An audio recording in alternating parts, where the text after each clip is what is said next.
Kingdom shooting లో బిజీగా ఉన్న విజయ్ దేవరకొండ స్కెడ్యూల్ గ్యాప్స్ లో మీడియాకు కావాల్సినంత మసాలా ఇస్తున్నారు. రెగ్యులర్ గా ఫ్యాన్స్ తో టచ్ లో ఉండేలా చూసుకుంటున్నారు. తాజాగా బాలీవుడ్ ఫ్యూచర్ గురించి ఇంట్రెస్టింగ్ కామెంట్స్ చేశారు విజయ్. ప్రజెంట్ నార్త్ సినిమా కష్టాల్లో ఉండొచ్చు కానీ ఈ పరిస్థితి టెంపరరీనే అన్నారు రౌడీ హీరో. సక్సెస్ ఫెయిల్యూర్ అన్నది ఓ సైకిల్.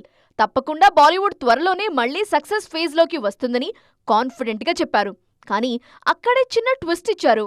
బాలీవుడ్ ని తిరిగి ఫామ్లోకి తీసుకొచ్చింది లోకల్ వాళ్లు కాదు అని తేల్చేశారు.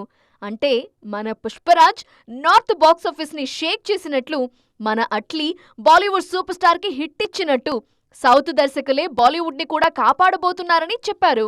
తాజాగా వార్ 2 అప్డేట్ ఇచ్చిన హృతిక్ కూడా సౌత్ స్టాండర్డ్స్ గురించి మాట్లాడారు.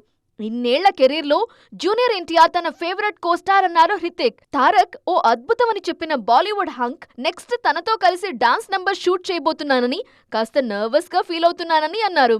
బాలీవుడ్ స్టార్స్ కూడా సౌత్ టాలెంట్ ని ఆకాశానికి ఎత్తేస్తుండడంతో సౌత్ ఆడియన్స్ గర్వంగా ఫీల్ అవుతున్నారు.